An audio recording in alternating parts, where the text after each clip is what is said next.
So when I think about what racism means, I often think about this sort of equation of sorts where a lot of educators in the anti-racism space will say that racism equals power plus prejudice, using power and prejudice to discriminate against someone is the typical definition of racism. The way I also like to think of it is that race is a social construct, meaning that it's not biological or scientific fact.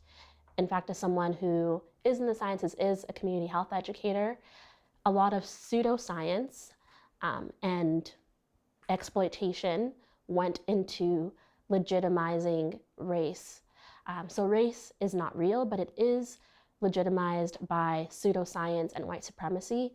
That does not mean that the impacts of race aren't real. Racism is an impact of our social construct of race. And it is something that disempowers, disenfranchises, and dehumanizes people that are seen as the other. And that's something that changes based on where you are, based on the times, and many, many other things.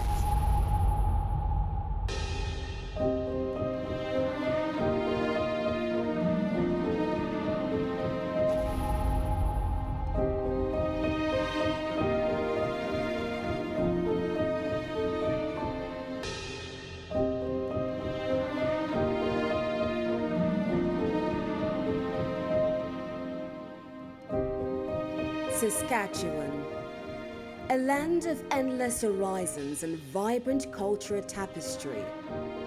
But beneath its sweeping skies lies a truth hidden in plain sight: the persistence of anti-Black racism.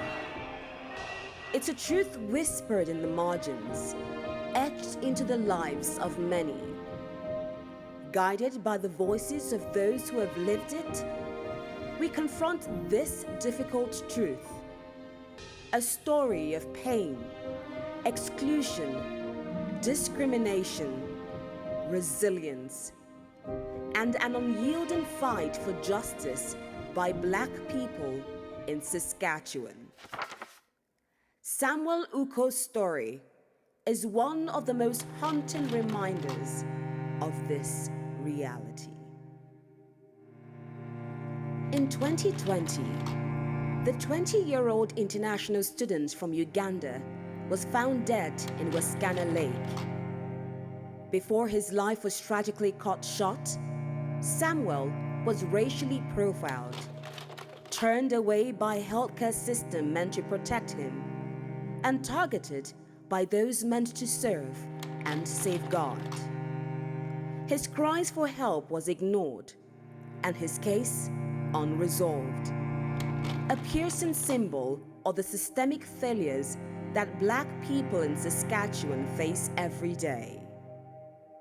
Equally harrowing is that of Caleb Dean Smith, whose life ended at a family farm in 2018. He was 13. Adopted from Ethiopia, Caleb endured relentless racial bullying at school, a torment so cruel it followed him beyond the grave. Even as his family mourned, vile slurs littered online tributes to him, exposing the raw ugliness of racism embedded within the community. When his grieving mother sought justice, the response was a chilling indifference. Her plea for accountability fell on deaf ears, leaving the wounds of racism to fester unhealed. How did we arrive here? How did a province that prides itself on diversity become a place where Black lives are so often devalued? In this documentary, we pull back the veil. Through the voices of those who have lived these horrors, through history that refuses to remain silent, we confront the systemic racism that has long been ignored. This is not just a story of pain.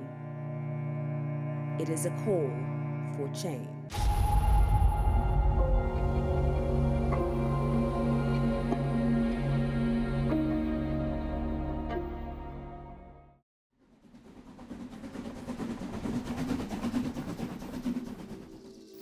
long before the first black settlers arrived, the seeds of racism had already been sown. As far back as the 19th century, black men and women fleeing the horrors of racism made their way north through the Underground Railroad, seeking freedom in Canada. Saskatchewan became home for some of the first generations of black Canadians, but their journey was not one of easy acceptance. Generations have passed, but the scars of systemic racism endure. From the black Canadians who dared to dream of a better life to the immigrants and international students, the experience of blackness in Saskatchewan has always been marked by resilience in the face of adversity. From the Margins is an exploration of how anti-black racism has entrenched itself in the fabric of Saskatchewan society. It creeps into schools, infiltrates workplaces, and infects communities, shaping the lives of young black people who have called this province home for generations. As time goes by, anti-black racism in Saskatchewan has continued to thrive. But was it always this way? Did the first black settlers endure a different struggle?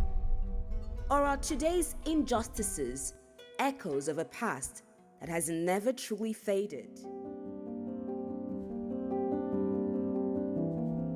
I grew up, I was the sixth child in the family.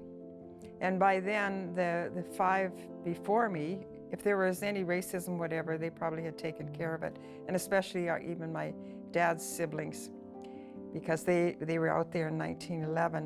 What my parents taught me was that if someone called you a name, because apparently people did use the N-word a lot, but if they called you a name, it was because they felt bad about themselves. And so if someone did call me a name, I probably thought they feel bad about themselves and never paid any attention, because I only remember a couple of people calling me that word, and they were both, after I'd become a psychiatric nurse, and they were both mentally ill. In Canada here, well, particularly in Saskatchewan, they would use the N-word for different things. There was the saying like, eeny, meeny, miny, mo.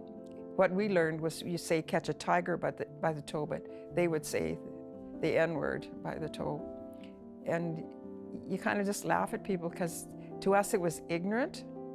But today, to me, it's different today, because it's more blatant and it's more out there, the racism that people see. And what I discovered is that our children, my brothers and sisters, our children suffered more racism than we ever experienced.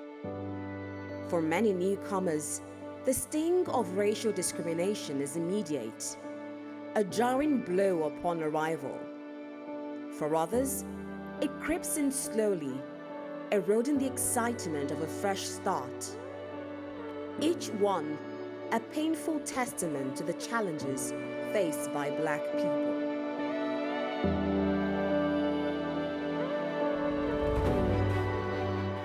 It was shortly after the arrival of my wife and kids. You know, I got here in January 2022, and they arrived 9 months after, which was in October.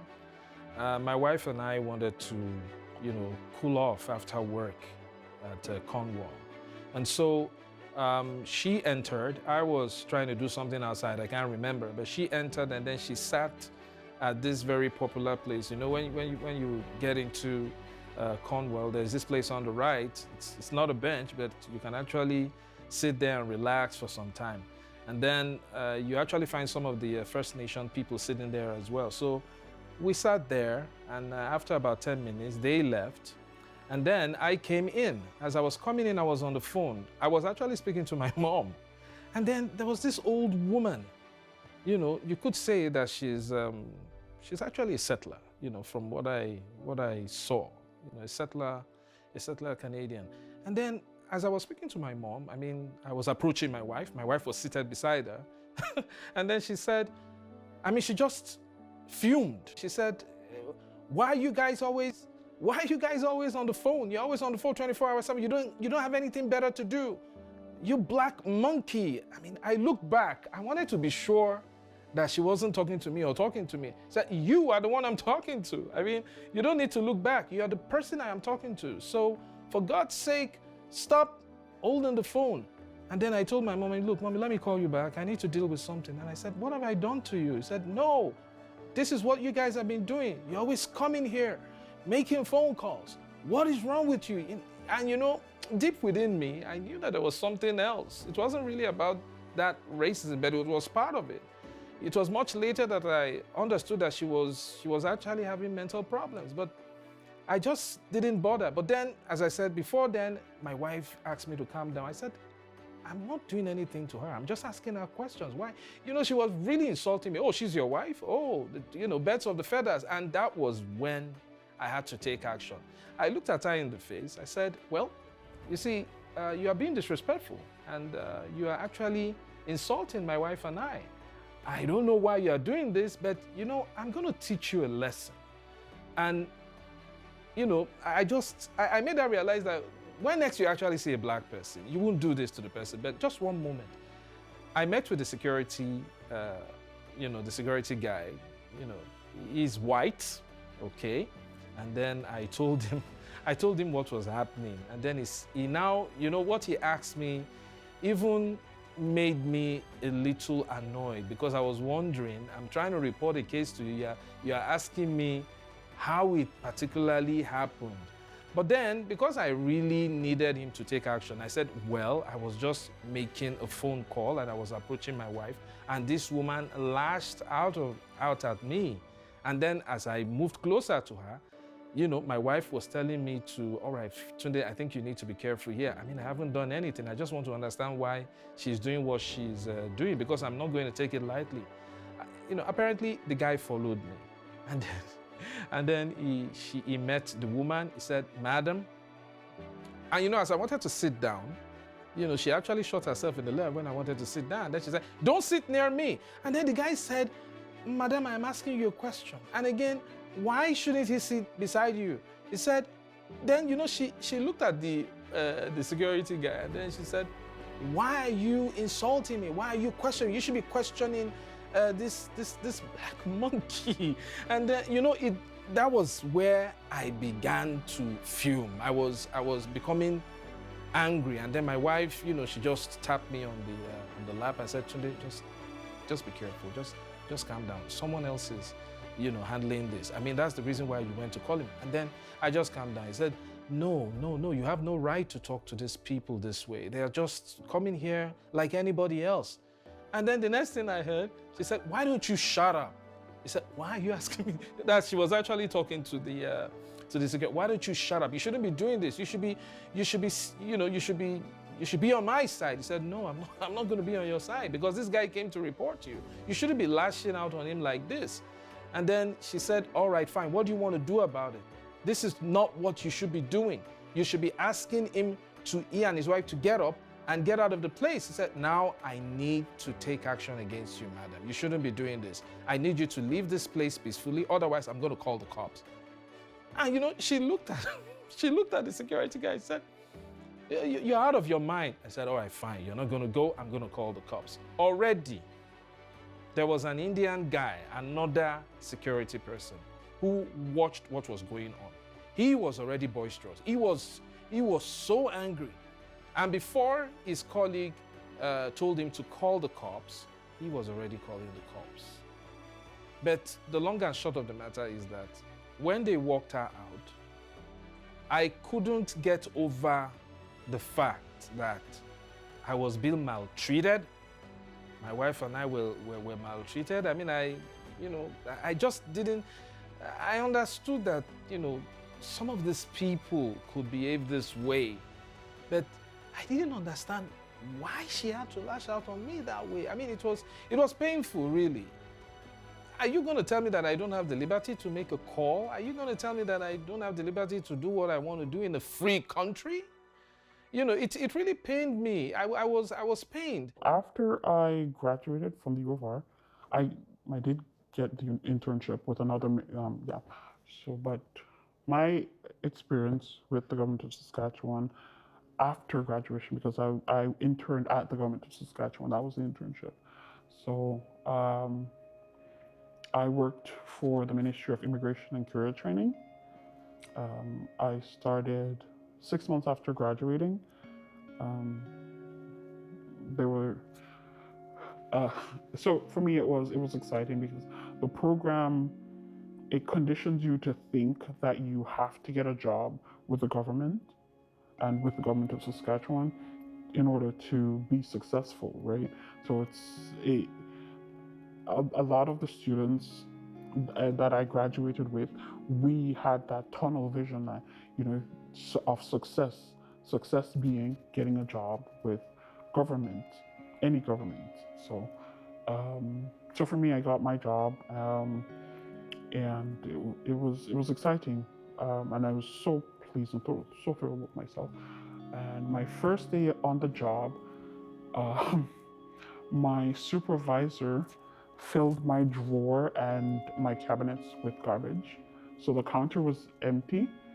Like you could see it's empty, but like when I opened the drawer, it was just wrapped, crumpled up newspaper, old newspaper, boxes, empty boxes, or just things that garbage, pretty much empty wrapper containers. I had only place I could keep my bag was on my desk. And I asked them if I could throw them away, and they said no because they never know when they might need them. And I said, and I tried pointing out like, this is garbage though, like it's actual old newspaper. And they say no, they use it to stuff things, and they never know when they might need those again. I said, well, you could get new newspaper, right? But yeah, so that was my first day, and that should have been my my signal to, you're in the wrong place. I stayed, and I guess, maybe there's something wrong with me, but so I stayed there, and that was 2019.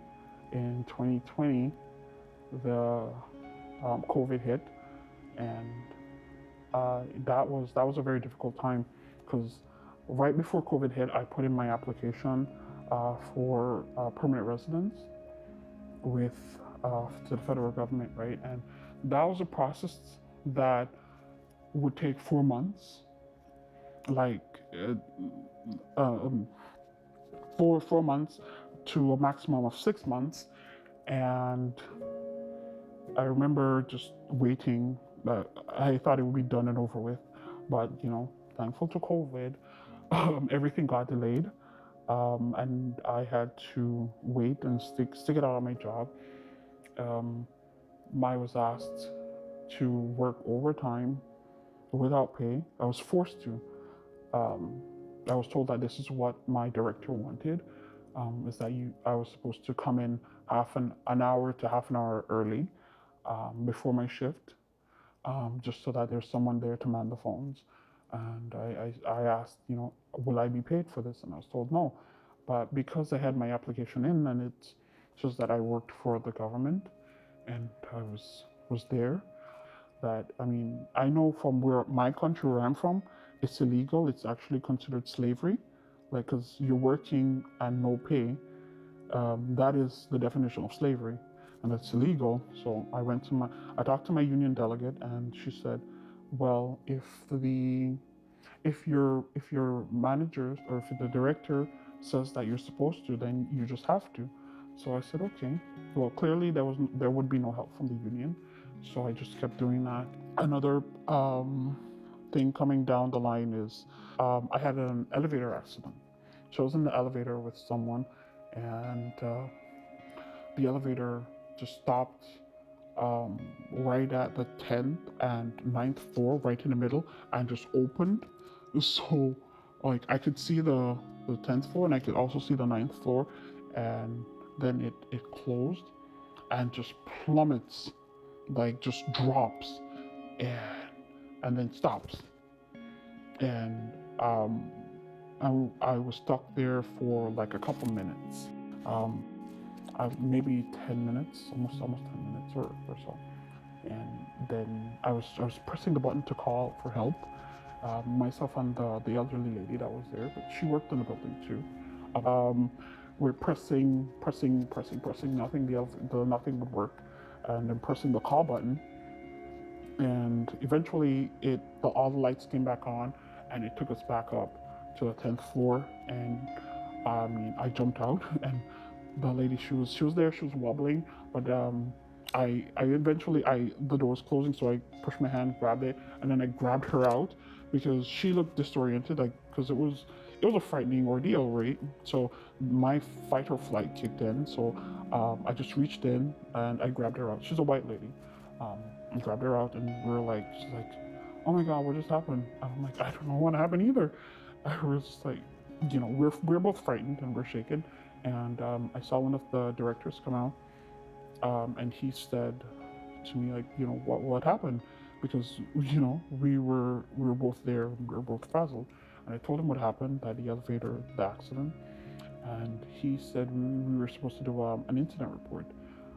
I didn't want to do an incident report, but they said there's a new system and they want to test it anyways, and also just in case. They want to report it, to have it on file that an incident report was filed and was done. So I did an incident report. I put it as a sort of a near miss because at the time the lady wasn't injured, I wasn't injured. At least I thought I wasn't injured. It wasn't until the next day, like I was going into the washroom and I just like my side hurt, just like, but it felt like like pulled muscle or something. So I was like, I didn't really think of anything. So I just had my shower, and walked to work and everything. But walking to work, I guess that made things worse. I went to see the doctor because just to be safe. And then yeah, so he's and I told him what happened the day before with the elevator, and he said, well, why you were able to, and he explained it to me that it was just pure adrenaline that I was operating on, so I didn't feel it, but I was injured at the time. And what could have happened, his theory is that probably it's muscle, my muscle, so or something like that.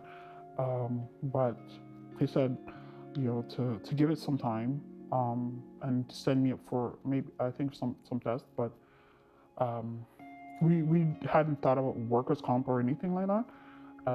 Maybe that was just a slight because we were just focusing on the fact that I was, that happened. And I went home that day, did some painkillers. The pain went away. So I stayed home the next day. And then the following day I went back to work. And I was told that because of that, I need to file a workers' comp claim. I might need to file one. And I said, yeah, let's file one. Just in case that, later on down the line, like when I'm old and gray, it turns out it's something more. And also because of the incident report too that I filed, this said I might have to file one. And I said, let me file it.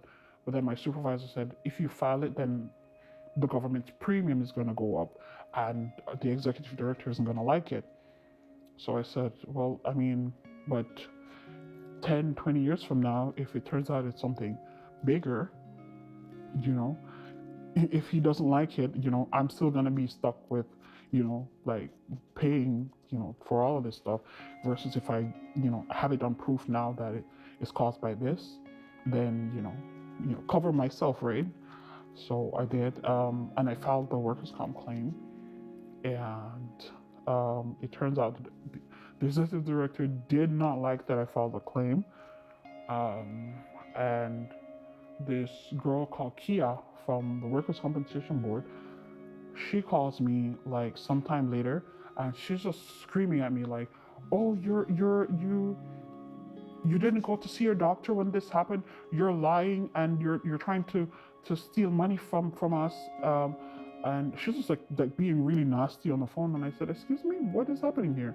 And so she's saying that my doctor, she spoke with my doctor, and my doctor told her that I never came to see him, and he filled out the forms and everything, and he's saying that basically I'm faking it, I'm lying. And I said, "Excuse me, what is happening? Like, is this some kind of bizarro world?" And she's like, "Oh, and if I'm going to report you to the police." And she's like threatening me on it, because being in that position, if I go to jail or if I even get a charge, I could be deported, or it would negatively affect my application. So I told I went to my supervisor and I said, they're calling me and they're accusing me of fraud. So and they said my doctor didn't submit the claim. So I asked her, I said, can I please have the rest of the day? And I had to take that day from my vacation time. And she gave me the day, and I went to the doctor. Well, actually, no, I used it for my sick time because I was going to see the doctor.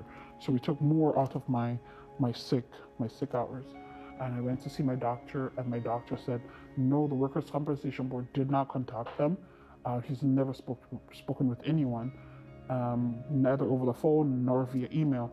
And I told him, well, this girl just called me, and I showed him the number, and I said, nobody's ever called me.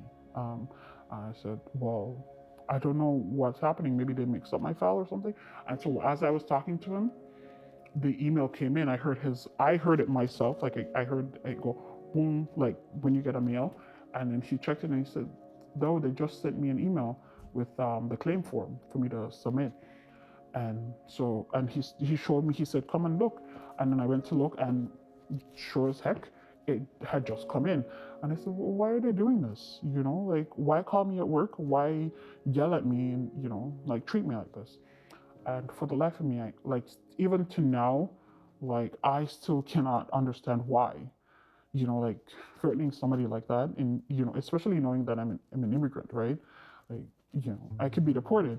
Even as a child visiting, we experienced going to the local rec center, and a little girl that was my sister and my cousin's age wanted to play with them, and her mom insisted, no, they're bad kids, they're gonna be up to no good. We're children, we're just like playing in the pool and at the park and doing what kids do. And the girl kept trying to play. There were no other kids really around her age at that time at the pool. And she came over for another time and was like, I told you can't play with them. Like, they're gonna get you in trouble or something like that.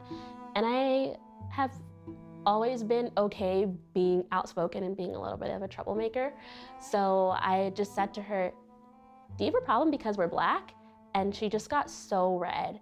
And when we came home and told our cousins, who were like teenagers, who were a lot older than us, they were yeah, that's Saskatchewan. That happens all the time.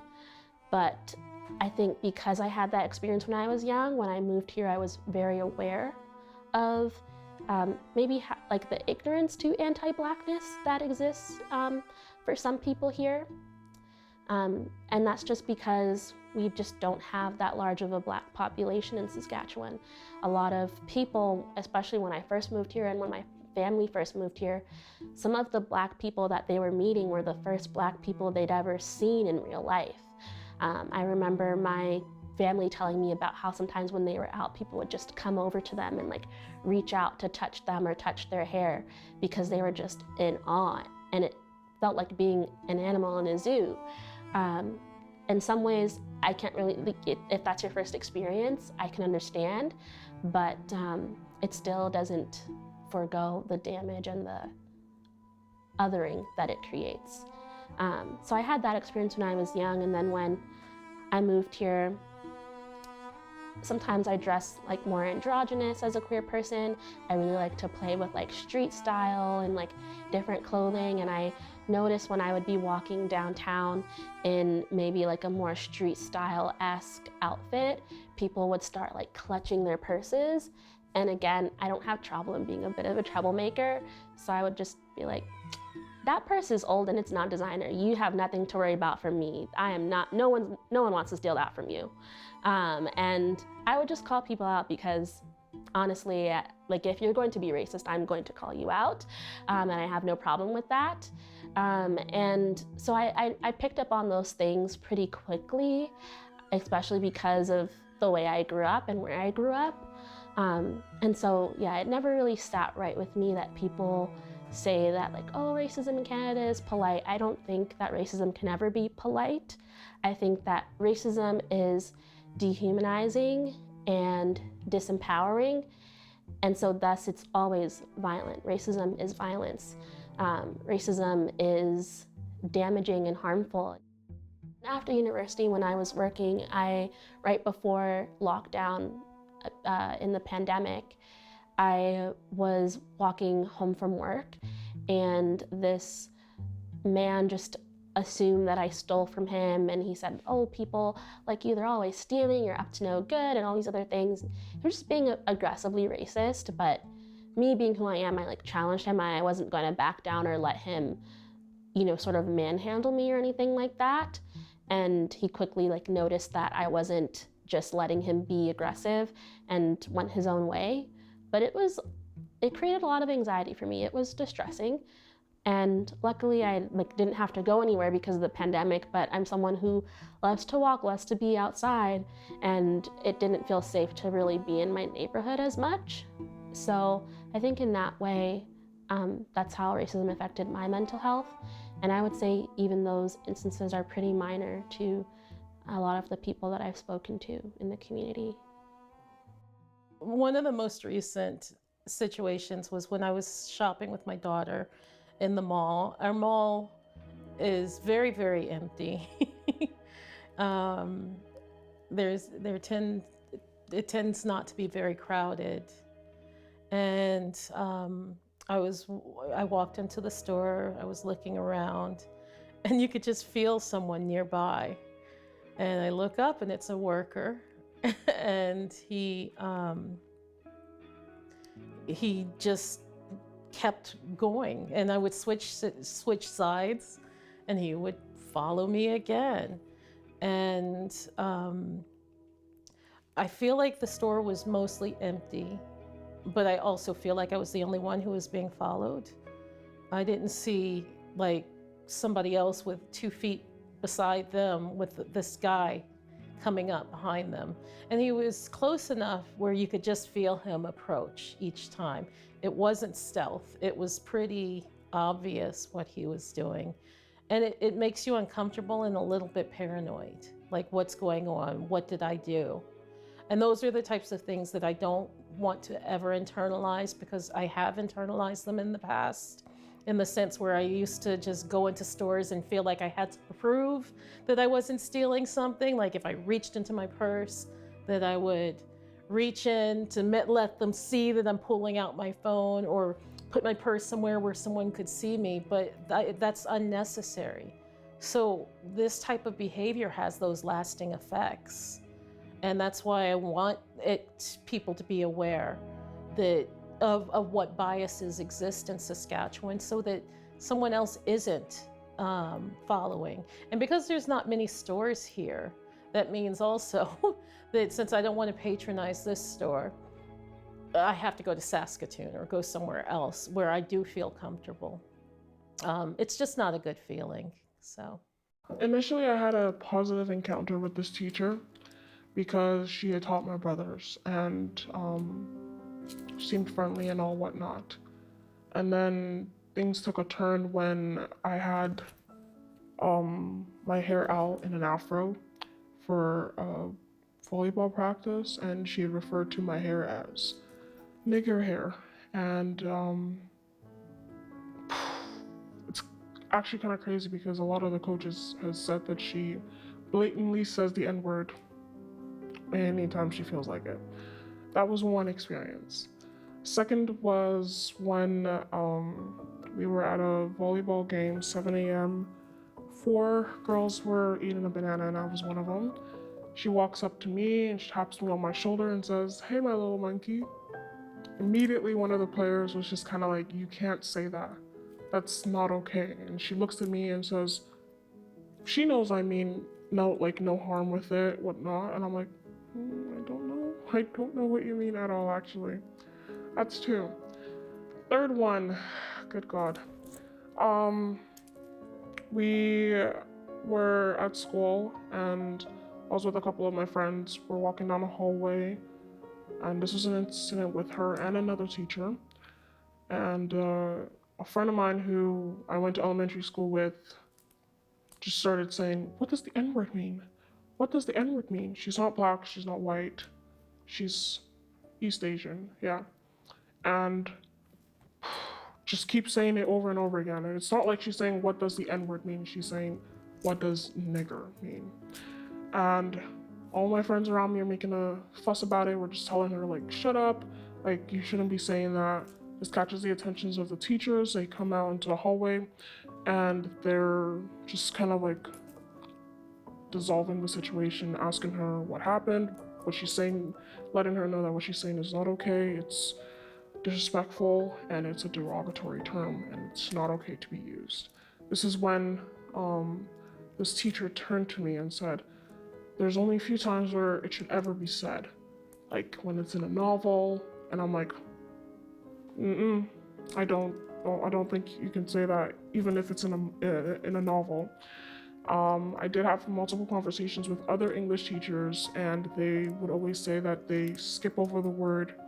They don't acknowledge the word even if it's in the book.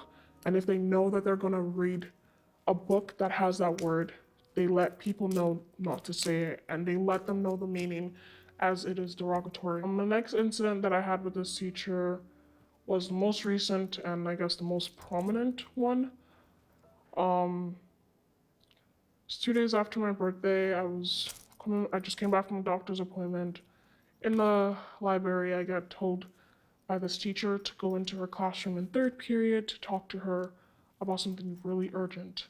That morning around 6:02, she sent me a text saying, hey, can you please drop by my class today? I need to discuss something with you and it's really important. I go by her classroom in third period. This is just when the bell had rung, so all the students were rushing into the class, finding a seat. And initially, I thought I was going in there just to pick up my trainer hoodie, because I was the athletic trainer for a sports team. I picked up my hoodie and then she goes on saying that I have not been on top of things, that I haven't been telling the coaches things like, oh, when I'm going to be at practice, when I'm not going to be at practice, that I haven't, she mentioned that my manner, my behavior, and my tone when texting has been very aggressive. And then I was a little confused because I was like, did I say something to you directly? Like, what did I do? So I asked her, and she was just kind of like, no, let me talk. So I just didn't waste my breath nor try to reason things out with her, because there's no way I'm gonna get my point across with somebody who doesn't even want to hear me explain myself. Then I opened up my phone and I asked her, because it clicked after she kept talking for a little bit. I opened up my phone and I showed her a text message that I had with another teacher. I said, is this the message that you're referring to? And she says, yes. I've spoken with colleagues of mine and they've said that your tone and manner has been very aggressive, and I just want to tell you this because, I care so much about you. I see you like a daughter, all of this and that. And then I don't really remember what was said towards the end, but I do remember leaving that room and I was crying. I texted my mom telling her what happened. I ran to the library where I was meeting a couple of my friends, and I was just kind of like, this just happened. I don't know what to do, but I'm going down to the office. Went down to the office and I told it to one of the trusted admins that I knew, and she said, you should go meet the vice principal. I go in and I go meet this vice principal, and I text my mom, I'm like, hey mom, can you please come to school? My mom rushes like immediately. We're telling the story and everything, and this vice principal makes a promise that he's going to get to the bottom of this. He's going to do what he can to get result, and that, this was his words, he's going to fight for me. That day ended, I went home, and then 2 days later, we had set up a meeting to meet with this teacher that I had this incident with, my advisory teacher, my mother, myself, and this vice principal. Throughout the meeting, there were important questions like, how did she get a hold of a message between myself and another teacher that came up? Why is she, why was she calling me a monkey? Why did she feel the need to call me a monkey? I do realize that her only answer was to that one, which was she felt the need to call me a monkey because her father used to call her a monkey. No relation whatsoever, not sure how I come in the picture, but that was one. A third one was, I'm trying to remember what it was, but I do remember my mom asking her a super important question as to like, why is it only me that always gets like targeted? Because this was years and years of like incidents happening, me going home, telling my parents, them telling me it's okay, it's not gonna kill you, look the other way. And for me, I'm okay with that sometimes, but when this last incident occurred, that was it. I called quits. I said, no more. I need to know why. What have I done to her? Because it just seemed like everything just kept building up on each other. And throughout the meeting, she cried a lot. And it made me feel bad because I saw her as someone that I guess was a role model, despite all the things that she had done to me. And I just felt really hurt to the fact that she did this to me and nobody else. We finished this meeting, well, we're about finishing this meeting, and she says that she has supervision requirements in another part of the school, so she has to leave. She leaves before the meeting's over. My mom and I are talking with this vice principal and the other teacher involved, and he's asking the question, what would you like us to do? What would you, what is an end result for you and all this and whatnot? And I don't really remember what happened. I was just spaced out because of everything that had happened during that meeting. And I remember leaving after the meeting was over, going to the washroom and picking up my stuff. That same day, we had a tournament in White City for volleyball. I knew she was gonna be there. And knowing that she had left that meeting crying without any apology whatsoever, any resolution, it was just kind of like we spilt everything on the table and it was just left sitting there. By the time she had left, it was still sitting there. I go to this tournament after this meeting was over, like 30 minutes after the meeting was over. Immediately, I noticed she was being distant. She didn't look at me in the eye, she didn't talk to me, and when she did, it was snappy, like, responses. It would be like, no, thank you. I'm okay. I don't need that. You know, just kind of like being harsh, and I'm like, okay, I'm gonna respect that, I'm gonna give you space. This was one incident that had happened. The day after, because this was like a weekend tournament, the day after we had gone for this, and I remember trying to ask the coach of the team if I could have a conversation with her because it was only me, which was the trainer of that team, and a friend of mine who had known what actually happened. And I just felt so alone, so isolated. I didn't know who to talk to, and I'm just like, I need these other adults that are here to understand what's going on in the case that something goes wrong. I'm trying to have a conversation with these coaches, and no one's even giving me like the slightest bit of like attention. So I'm like, okay, it's whatever. Then I remember trying to ask the coach the last day if I could have a conversation with her, and she had mentioned, no thank you. Out of nowhere, this teacher comes up and she's like, what's the problem? Like, why are you talking? And I'm like, there's no problem at all. I was just gonna ask you a question, but it doesn't matter anymore. This day passes and the next day comes. Usually I'm the one who helps ordering the food and stuff like that because it's a huge team. So I asked her, can I help you? She's like, no, thank you. I got it. I knew there and then, I was like, okay, yeah, I'm not going to even try after this. I'm just gonna leave it. I called my mom, I texted her, went home, I cried. It was hurtful. I was hurt to the brim because I felt that I had done something wrong for speaking up about the way I felt and the way I'd been treated for years. This passed and there was a provincial tournament in Prince Albert. I remember having a conversation with some of the captains of the team. They said, there's space on the bus, I think you should be able to go. I went to go have a conversation with a coach. She said, I don't think we have any space on the bus. I don't think we have any at all. This is when me and my mom started talking and we were like, maybe I could, drive there because they're gonna go and I could go after. So my mom and I ended up going with my mom to this tournament.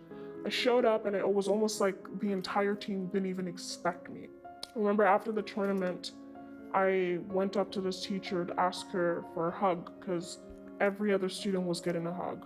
Every single one of them was getting a hug. So I walked up and I said, "Can I get a hug?" And she was like, "No, thank you. It's okay." She gave me a pat on my shoulder. I was like, "A pat? Okay, that's fine." Then after this, she had asked me, "Would you like to ride back home with us?" After I had literally gone through the struggles of having my mom take me to go to PA, she's asking me to go back on a bus with them. I don't know. And this was when I was just kind of like, okay, maybe I really have ruined the dynamics between myself and this teacher. I need to apologize. I went home that weekend and I texted my CAP teacher and I asked him, "Could you please email this teacher and ask her for a sit down with me and you, just so I can say I'm sorry because it feels as though I'm in the wrong for speaking up the way I did and for addressing the fact that I felt uncomfortable with the situation." He says, okay. She was sick for a week, but when she came back, he told me her response, and he said, "She doesn't feel ready at this time." And I was like, okay, that's understandable. I left that alone. This was back in November. By this time, when, after this whole meeting with the vice principal and all that had happened, he did tell my mom that he was gonna reach out. He never did. Never once did. December came right the day before Christmas break. I remember, the day before Christmas break was when this other teacher was made known of what had happened. This vice principal not only did not try taking it up, he didn't even let the other teacher know that her name was brought into this entire debacle. She had no recognition of having a conversation with this other teacher, saying that I was being aggressive, my manner and tone, all the stuff that this teacher claimed I did. She had no recognition of that. She said she'd never do that. She would never say such distasteful things about me. And so I was like, wait, so this teacher lied about another teacher. Nothing's happening to her. This vice principal did not say anything to this teacher for 3 whole months. 3 whole months, nothing, she didn't say anything. And all of this was because my mother and I pressured my mom to go to the board. I had to tell her, "Mom, if this isn't gonna work with the board, I'm gonna take it up myself." Because every day I'd come home and it was a new look or disgusting look from the vice principal, this same teacher, and other teachers. These are the teachers who you're having conversations with about me. I didn't know who to trust in that school.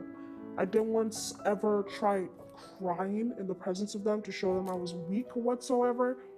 I just would go home and I would cry. I would skip school for days because I just did not feel safe going to school. Every single day it felt like it was literally me versus them. And it hurt so much because I had friends that I couldn't even say these things to because most of them knew this person, who knew that person, who knew that person. And it was like, I don't know who to trust right now. So I isolated myself. I would skip school. I wouldn't show up. And then it got to a point where I was like, you literally cannot skip school. You need these classes to graduate. You need to show up. You need to do this, Just always trying to push myself and say, don't worry about what they're thinking. Don't worry about what they're doing. This is about you, right? I'm going to school every single day. I don't feel like me. Ever since that incident happened, I don't know if I could even get myself back because it just felt like a part of me was taken. Months and months and months of me walking into that school didn't feel safe. I was unhappy, didn't know who to talk to, and it was just me. These are just a few of the voices, each one contributing to the larger, untold narrative of anti-Black racism in Saskatchewan, spanning generations and experiences. They all share a painful truth. Racism is alive in Saskatchewan, deeply embedded in daily lives of many Black people in this province. For the young Black individual, the crushing burden of racial stigma feels like an ever-present shadow, growing heavier with each passing day. When it comes to young people, I've talked to young people who are so distraught from the racism that they receive that they've had to move schools. And that's like not even the worst of it. A lot of them have contemplated suicide, have struggled with self-harm and other very distressing, dangerous things because of what they faced within the school system or with their peers and things like that. And this has been a shared experience where children in the school systems will, sometimes it's microaggressions. My son, especially after COVID, where you're not used to touch, would go to school and people are always touching his hair. And it would really bother him. They're crossing his personal space. If we were to cross someone's personal space, we would be reprimanded, but these kids are not being reprimanded. So then on top of this, like touching the hair or just not valuing, they've been called the N-word, they've been called black monkey, they've been called gorilla. And this hurts. And this is something that I do really want to bring out into the open, because having spoken with other Black parents, the same message is that the children will oftentimes say, oh, well, he did this first to me, or he did that to me first. And that's why I called him an N-word. So they always treat the Black students as if they started the fight. And they never address the issue of why this child is using the N-word in the first place. In Saskatchewan schools today, people still use slurs when they're reading books, and teachers even encourage students to use slurs so they get the real experience of the book. And they just maybe expected that, if white students are saying, let's say the N-word in a book, that it's Saskatchewan, we don't really have to worry about if Black people will be offended by this or what have you, because they're not in the classroom really that much, or that's a rare thing that's a bridge we can cross when we get there. And so in school, people would be reading aloud and say the word and make them feel uncomfortable, or even use the word towards them after said classes and things like that. So I think for them it was a common experience to feel othered and feel like you're put in the place of delinquent almost, just because of who you are and what your skin looks like. I know that I have a nephew who played for the National Hockey League, and apparently he got called names. And the interesting thing is, I don't think our kids told us what was going on with them involved in sports. So it's definitely out there, and apparently now they're still doing this in the sports, especially if they're good at the sport that they're playing. Like I'm talking not so much but in high school, more like high school and college. Apparently it's getting worse for kids. I'm thinking that we do have to do something about it, because I know of one youth that committed suicide because of the bullying, and it's just so wrong. There has to be a way to stop it, to educate kids, because most kids, when they're young, they don't even know that they're of different colors and things like that until people start telling them, that kid is whatever, so Don't play with them. A lot of people were telling us how they felt like racism within the school system was not being addressed. And a lot of them also talked about how there were unclear boundaries because they're being told to be respectful and inclusive and all these things, but then within the classroom, when they're reading Of Mice and Men or other books that have things like the N-word or the R-word or other racial or bigoted slurs, they were told to read them out loud. And they weren't really given the history or understanding of what those words mean and why they're harmful and dehumanizing.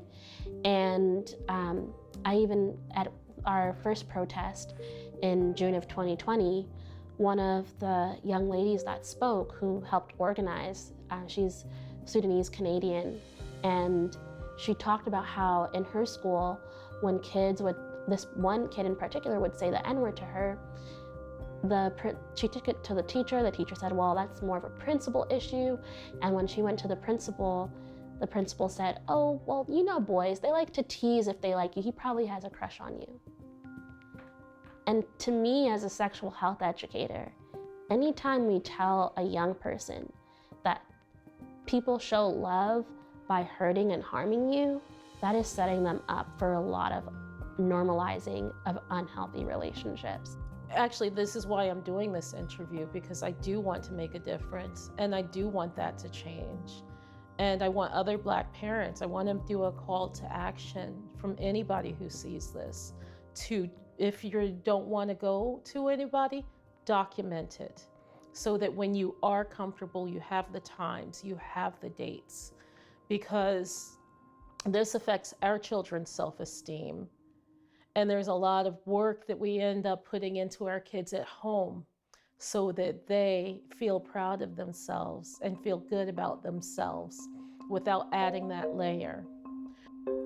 In 2022, the Saskatchewan Human Rights Commission revealed a harsh reality. Race-based discrimination is not an anomaly, it is systemic. From racial profiling by police to workplace exclusion, the evidence is undeniable.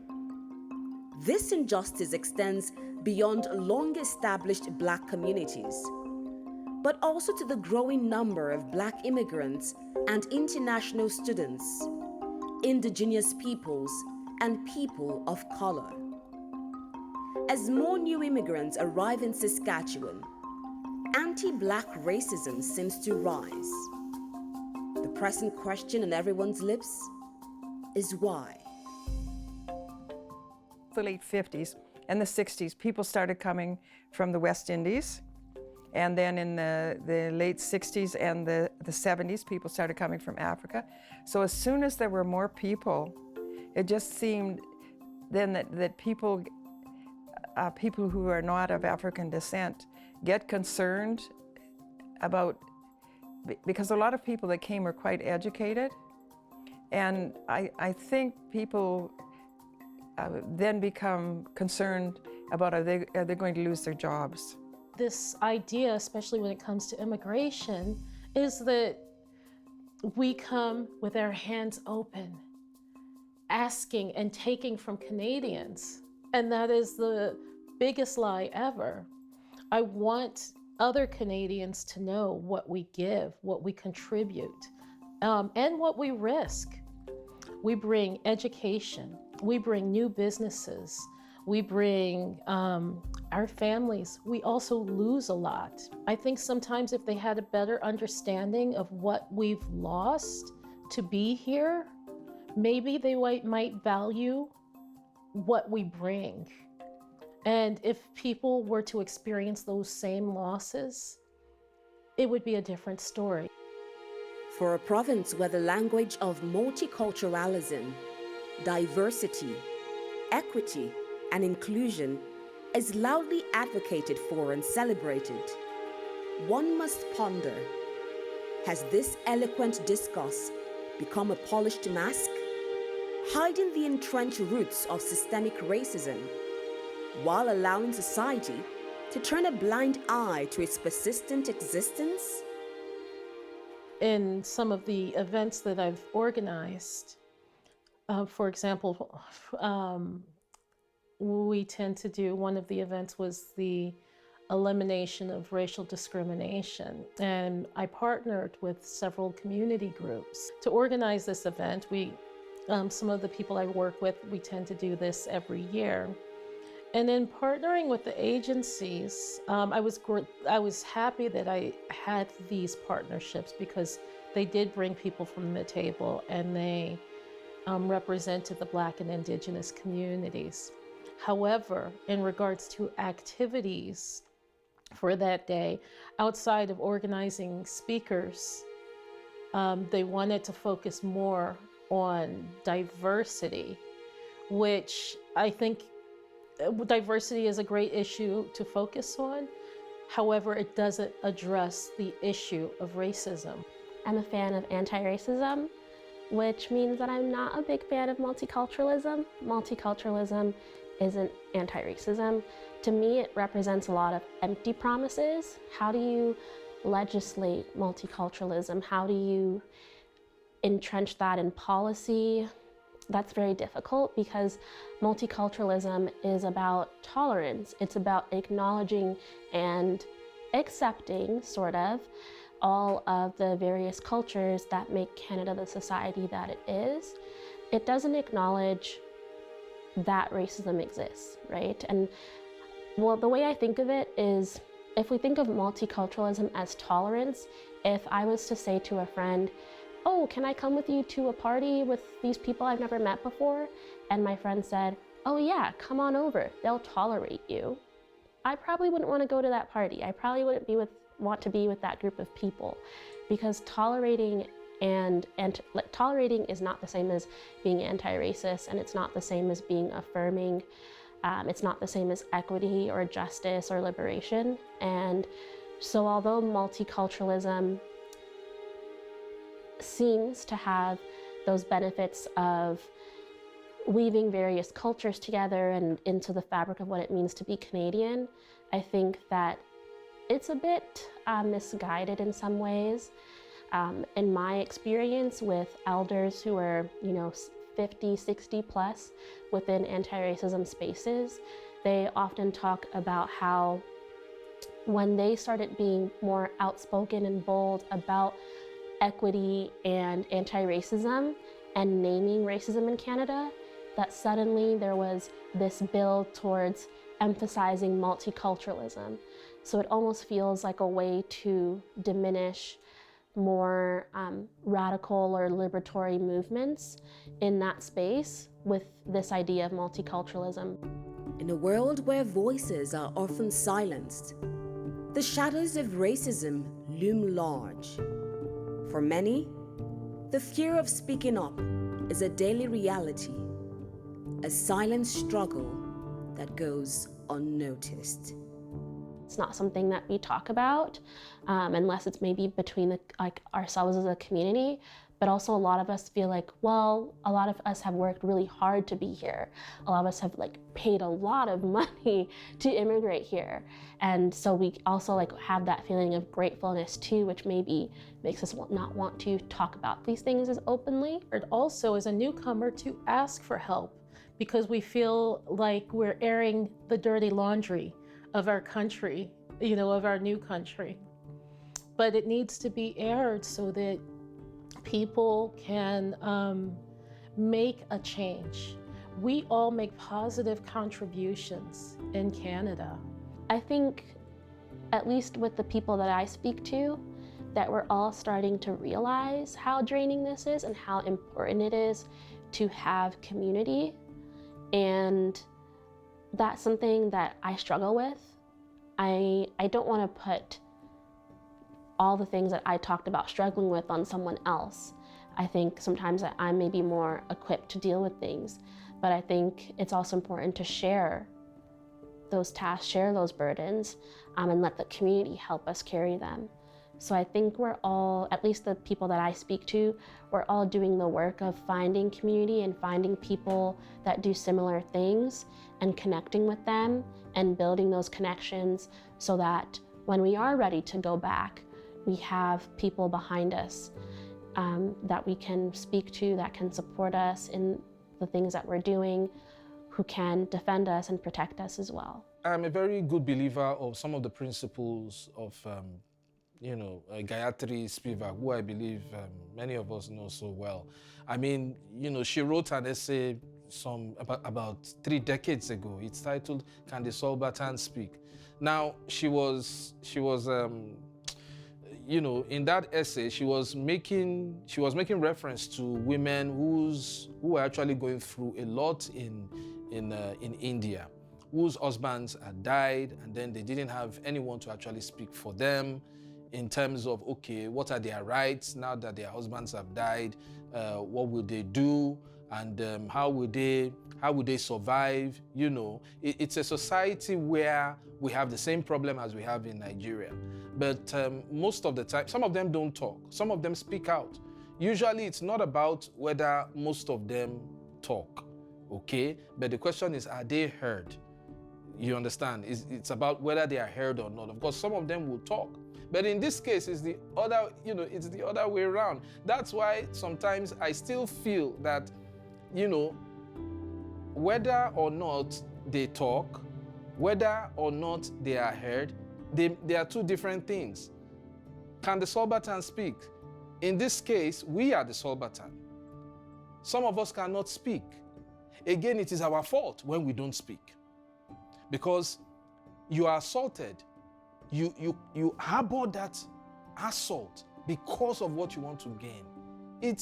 You are murdering yourself.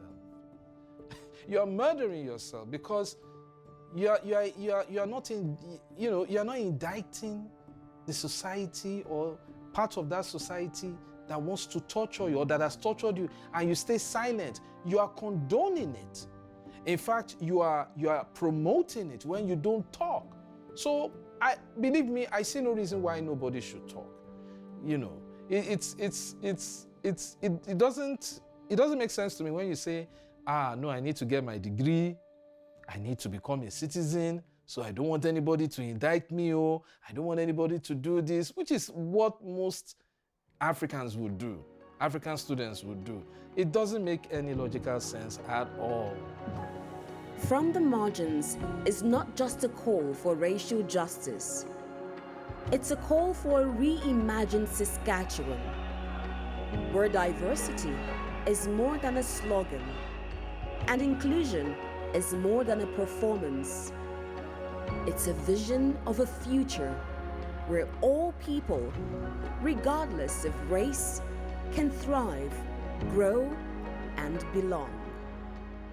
When I was watching protests and things build in the US and wondering what I should do, I reached out to my cousin and I said, Alicia, I'm really thinking maybe we just need to start like a BLM chapter in Saskatoon. And we had been having family FaceTime calls and talking to each other about what was going on in the States and all of this stuff, and just being like, this is outrageous. What do we do?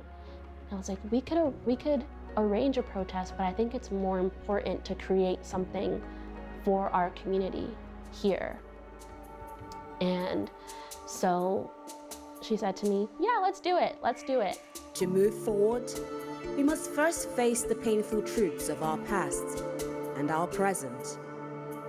The road to change will not be easy, but it begins here, with courage, honesty, and action. The province, Saskatchewan, has already made a human rights code, which says it's illegal for racism to occur. Then I definitely believe that the school board, which falls underneath the province, needs to do a better job in not only taking things like this immediately, swiftly. They shouldn't let it sit for 7 years like my case did. They should resolve it as quick as they can. I think they also should make sure that those teachers be removed from that certain teaching environment for a little bit and go through trainings again. They do this when students who get suspended, they need to be removed from the environment, but they have to go through a conversation with I think it's like a representative from the board in order to be put back into that school building. Because if students can go through this kind of process, it shouldn't be any different for the teachers, because they're not above us as much as they think they are. I believe that as much as they think that they're the teachers, they're also learning. Nobody is going to stop learning the minute you get a degree or a diploma. Your learning happens every minute, every day, every hour. And so another suggestion that I would definitely make would be that if issues like racism and discrimination just happen to be mentioned, it should be taken straight to the board office.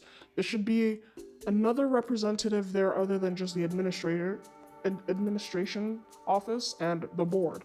There should be a middle person who hears these things from the schools and takes it to them, because most times the administrations will never want to do anything about it. They would want it to just disappear, or they would want to sweep it under the rug and expect that nothing would happen. But they don't understand the kind of things that happen to that child and that student mentally and emotionally, the things that child will be battling with, like, all by themselves, because they're essentially the only ones that are able to get themselves out of that dark place that they put themselves in. And I honestly think that if rules are made, they should be followed. There's absolutely, I believe that there's no one who's above rules. Not the president, not the prime minister, not the teachers, not the premier, not the mayor, nobody. Absolutely nobody should be above rules. That's what I think, and I think if they're there, they should be followed. I think I'm a very hopeful person, so I think things will get better, period. I think, in my opinion, the world has no choice, because I believe that abolition and anti-racism and justice and liberation are the most sustainable ways for us to exist on this planet. And so I think I'm hopeful in that way of, like, it must get better and it must change. It just has to. I don't know who's going to do it, but it's going to happen. This is the story of Saskatchewan. Its pain, its struggle, and its hope. Together, we can rewrite it and ensure the voices of change are no longer silenced. Their fight for justice has only just begun. I wrote a children's book called Uniquely Me with a volunteer and comrade and friend of mine, Amelia Dees, who was a volunteer for Black Lives Matter YXC, or Saskatoon. She suggested that we should write about this, like we should write maybe an anti-racist children's book, or something that really appeals to the Saskatchewan or Black Canadian experience, because oftentimes a lot of the literature that we see, or a lot of the things that get a lot of popularity, are from America, and although we can relate, sometimes they don't necessarily apply in the same ways. And I was like, oh, that's a great idea. And then I went about doing stuff and completely forgot about what I said. And a few months later, she contacted me and she said, hey, I'm on summer break soon, and I would love to illustrate a children's book if you're still interested in writing it. And I was like, oh yeah, I did say I would maybe think about doing that.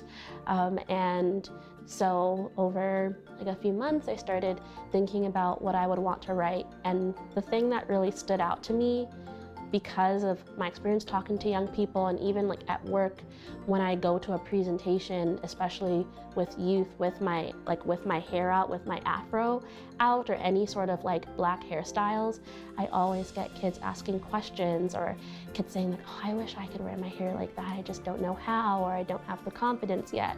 And so I thought that tying the experience of natural hair and the experience of feeling awkward embracing something is a really big opportunity to talk about anti-racism.